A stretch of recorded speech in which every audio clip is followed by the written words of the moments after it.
Secretário, a gente abriu essa entrevista falando do seu pronunciamento lá na Assembleia, dando as boas-vindas aí aos trabalhos legislativos de 2016, e eu vou lhe questionar sobre o relacionamento institucional das duas partes, não é, do Executivo e do Legislativo, que não foi bom em 2015, foi ótimo, como o senhor falou para mim numa outra entrevista. Em 2016 vem muitas matérias importantes, por consequência polêmicas também, porque há oposição na Assembleia também, né? O que o senhor pode dizer esperar para esse relacionamento de 2016 aí? Reforma tributária está vindo por aí, é um ano de eleições municipais onde isso acaba influenciando também. Fala aí para a gente aí o que espera aí para esse 2016, considerando os obstáculos previstos. Eu acredito que 2016 vai ser um ano de um relacionamento ainda mais forte de parceria, um relacionamento político ainda mais aprimorado e consolidado com a Assembleia Legislativa. E lhe digo por quê. Primeiro, ficou muito claro para o Executivo e também para o cidadão que essa Assembleia Legislativa, a Assembleia hoje, é formada por deputados sensíveis aos interesses do cidadão mato-grossense. E quando um projeto de lei do governo do Executivo vai para a Assembleia e ele é apreciado e aprovado, é um projeto de lei de interesse do cidadão. Os nossos projetos de lei do nosso governo, do governador Pedro Taques, são projetos de lei do interesse do cidadão. Não é como num passado recente, onde projetos de lei eram feitos, sabe-se lá como, sabe-se lá por quem e sabe-se lá por que interesse. Então, nós já mandamos 50 projetos de lei para a Assembleia. 2015. 39 foram aprovados. Não é isso? Então, esse número é aproximado, às vezes um pouco a mais, um a mais, um a menos, mas a grande maioria foi aprovada. Projetos importantes como o do FETAB. Então, eu vejo que o amadurecimento político vai ocorrer no relacionamento entre o Executivo e o Legislativo. Eu tenho absoluta certeza, o governador Pedro Taques também, de que a Assembleia vai continuar sensível aos interesses do cidadão mato-grossense. O senhor que é responsável pela relação direta Executivo com a Assembleia, o senhor liga direto para o líder do governo, liga para o deputado, essa matéria é importante, temos que aprovar, e, enfim, faz uma gestão direta, homem a homem lá na Assembleia? Não. Ou não? O governador não faz isso ou não? Nem eu, nem o governador, nem ninguém do nosso governo fazemos isso. Os senhores deputados têm absoluta liberdade para votar como bem entenderem as matérias que para lá enviamos. Nenhum membro da Assembleia pode dizer que nós ligamos para pedir que votasse desta ou daquela maneira. Nenhum. Nós sempre tratamos com o líder, o deputado Wilson Santos, que fez um belíssimo trabalho em 2015, o vice-líder, o deputado Leonardo também. Tratamos com o presidente de maneira institucional e sempre deixamos a Assembleia nos 53 projetos de lei que enviamos. 53. Sempre deixamos a Assembleia e os deputados à vontade para debater. Tanto isso é verdade, que nós nunca fizemos esse tipo de ingerência, ligar para deputado e pedir algum tipo de manifestação, esta ou aquela votação, que eu ouvi, eu tive um deputado no final do ano de 2015, um deputado experiente. O senhor não vai dizer o nome? Não, não vou dizer. Vai dizer o nome. Deputado de mais de 2 mandatos. Ele me disse o seguinte: Paulo, eu nunca tinha atuado com tanta independência como atuei em 2015. É uma frase importante de um deputado de mais de 2 mandatos. Então, eu digo que quem diz que a Assembleia ela não tem independência em relação ao Executivo, ou está de má fé, ou não quer enxergar. Eu não sei o que é pior. Porque teve um relacionamento de absoluta independência, e isso é reconhecido pelos próprios deputados. Tem sempre a oposição para falar, né? O governo está patrolando aqui. Teve uma mensagem, salvo engano, qual foi, que foi levada agora, não sei se foi a Lua, que foi levada em dezembro, uma data um pouco adiante daquilo que tinha que ser mandado, né? E aí já vem, já vem a oposição. Eles querem que aprove, que se vote em toque de caixa. mesmo prevendo essa questão da oposição lá, o senhor tem absoluta certeza de que a independência ela é mantida? Tenho absoluta certeza. Primeiro que é importante dizer o seguinte: a oposição exerce um papel importantíssimo nas democracias. Importantíssimo. A democracia, enquanto regime que é permitido opiniões divergentes, ela precisa da oposição. A oposição é necessária nas democracias sérias, como é uma democracia no Brasil. Então, é preciso que tenha oposição. Vamos deixar isso muito claro. Não há nenhuma intenção de sufocar a oposição. Pelo contrário, é saudável que tenha, até para que ouçamos as críticas, mas críticas fundadas. Críticas que tenham profundidade, não críticas com profundidade de um pires. Aí não serve. Nós entendemos que até a oposição ela tem se mostrado sensível aos interesses daquilo que envolve o cidadão mato-grossense. Por quê? Porque dos 53 projetos de lei que enviamos, todos eles que foram aprovados, que se eu não me engano foram 39, foram aprovados por unanimidade. Tiveram emendas também? Emendas, todos eles mereceram emendas, foram debatidos, ocorreram vários pedidos de vistas, o que é próprio de uma casa parlamentar, de uma casa de leis. Eu gosto sempre de dizer o seguinte: a palavra até convence, mas o exemplo que arrasta. Vou voltar numa outra fala de um outro deputado, tão experiente quanto aquele que eu mencionei agora há pouco.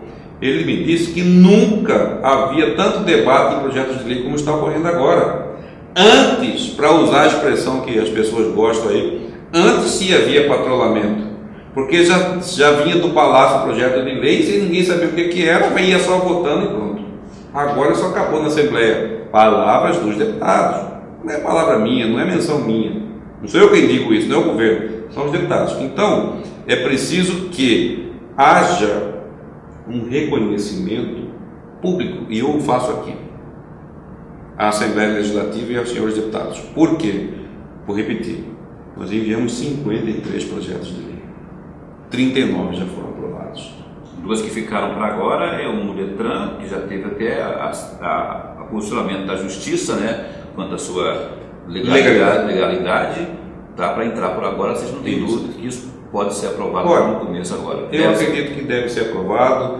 Esse projeto de lei, onde nós queremos terceirizar as vistorias do Detran, ele merece atenção especial, porque é o começo de um enfrentamento de assuntos sensíveis. Nós reconhecemos isso, mas assuntos que têm que ser enfrentados. Então, o retorno dos trabalhos agora, recomeçam as votações, eu acho que vai ocorrer tudo dentro da normalidade. E repito, esperamos para 2016 o mesmo relacionamento saudável de parceria, de independência com a Assembleia Legislativa. Por falar em Assembleia, agora em 2016, setembro, elege sua nova mesa diretora. Isso. O governador do Poder Executivo tem preferência, tem o seu nome preferido, dados os nomes que foram colocados aí, Manuel Pinheiro, que vem criticando o governo, o Botelho, que também já colocou sua candidatura. É o Poder Executivo, é um poder diferente, distinto, não sei o quê. Essa é a resposta que eu prevejo. Mas eu quero que o senhor responda aí, vai que o senhor me surpreende. Esse assunto, eleição de mesa diretora, ainda não chegou ao Palácio Paraguaçu. Simples assim. Outro assunto. Está pipocando, já no início de 2016, as tais operações do GAECO, né, do Ministério Público. E essas operações culminam, não é, com aquilo que pregou o digníssimo José Pedro Gonçalves Taques, sua campanha de não deixar roubar, não roubar e ir atrás de quem rouba. Inclusive, quem enfatiza sempre isso é o deputado Wilson Santos, líder do governo na Assembleia.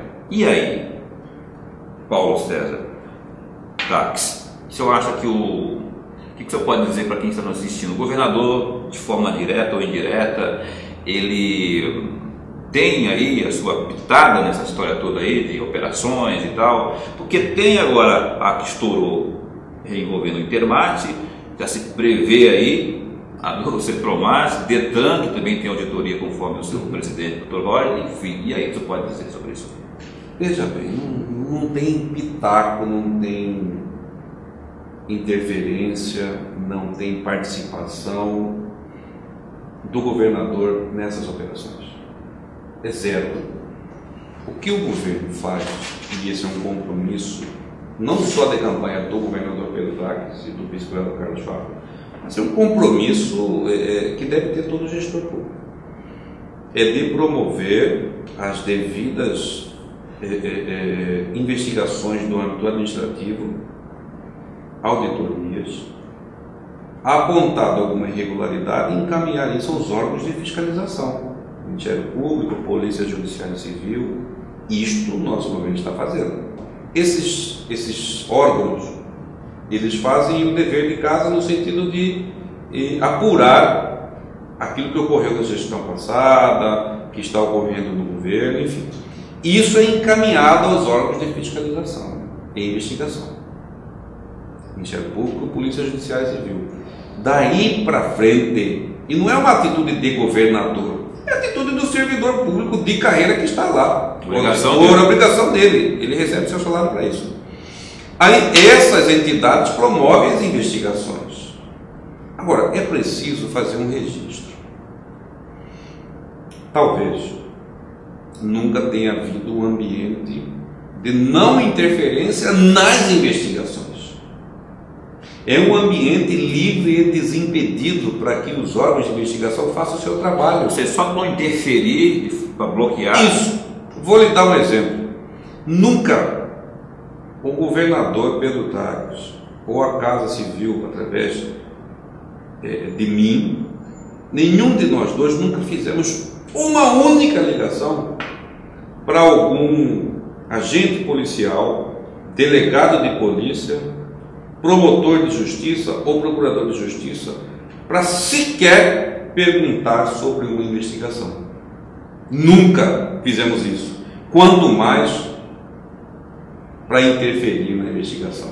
Então, quando há esse ambiente livre e desimpedido, as instituições fluem. As investigações avançam e o resto é história, é consequência, são os fatos e nós estamos presenciando. Última pergunta é a seguinte: o seu nome, diante de todo o balaio que se virou aí quando se fala de processo eleitoral, Virou balaio? Virou, porque eu converso de bastidor, às vezes ela... Mas é balaio cheio de gato?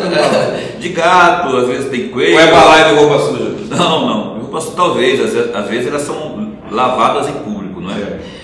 A questão política eleitoral 2016, secretário Paulo Taques, elas estão em curso, né? O seu chefe maior, o governador Pedro Taques, que é filiado ao PSDB, que foi do PDT, agora está no PSDB, esteve recentemente num jantar com Paulo Mendes, que é o prefeito de Cuiabá, que é do PSB, já uma conversa de aproximação politicando, não é?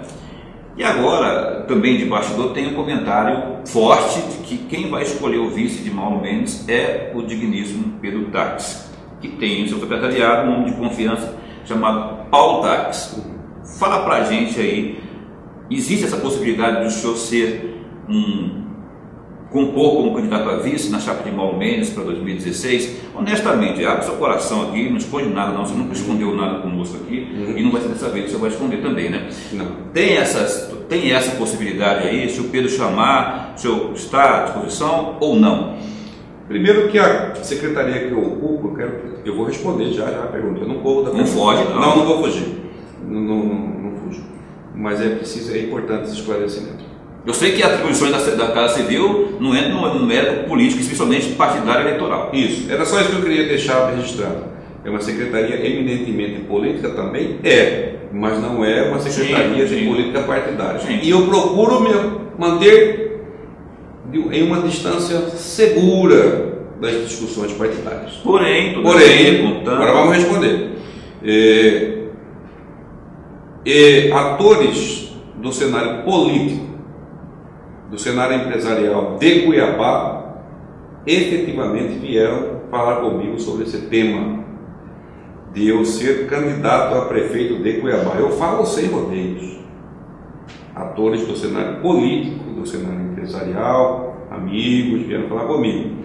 Isto, para mim, é uma satisfação? É.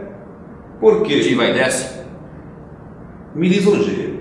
É uma coisa com a idade com lisonjeia.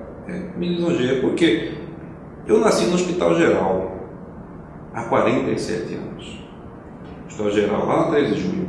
Eu sou cuiabano e, de repente, atores importantes de Cuiabá, do cenário político, social, empresarial, que vêm falar comigo, que veem com simpatia. Eu estou fazendo aqui a resposta, como sempre eu faço, de maneira absolutamente transparente. Vem falar comigo dessa possibilidade e isso me lisonjeia. Não vou aqui dizer que não. Mas eu não tenho essa pretensão.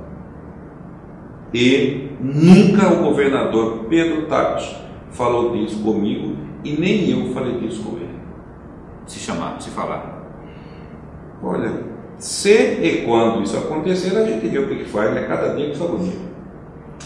Eu quero agradecer imensamente pelo fato do senhor ter vindo aqui, que é a segunda vez que o senhor vem aqui no Repórter MT, e também agradeço de forma muito mais especial e particular pelo fato do senhor estar sempre me atendendo, não é? Eu também trabalho em outros veículos de comunicação, quando não atende de primeira, retorna a ligação, e isso eu posso dizer como testemunho também, que não é comum, ou pelo menos não era comum, se tratando de autoridades ligadas ao Poder Executivo. Eu agradeço ao senhor em nome do Repórter MT e agradeço por ter vindo aqui mais uma vez. Eu que agradeço, Paulo. Todas as vezes que você me convidar, eu venho. Aqui nós temos uma conversa sempre franca, sempre de alto nível, muito mais por conta do entrevistador do que do entrevistado. Pedir aumento aqui, né? E todas as vezes em que eu puder esclarecer, trazer a público fatos e circunstâncias que ocorrem dentro do governo, eu farei com prazer. Até porque, primeiro, é uma obrigação do gestor público dar satisfação ao cidadão, né? Isso é uma obrigação, não é favor. Segundo, porque a nossa conversa sempre me deixa feliz pela forma como você conduz as coisas, e eu estou e estarei sempre à disposição. Opa, tá aí, portanto, curta bem o Carnaval, e a gente vai também encerrar aqui essa entrevista, agradecendo de novo o secretário e sua assessoria que esteve aqui, que está aqui conosco, grilada, porque nós extrapolamos aqui em 10 minutos o prazo combinado, mas a gente pede desculpas, e esse foi Paulo Zamar Taques conosco aqui no Repórter MT.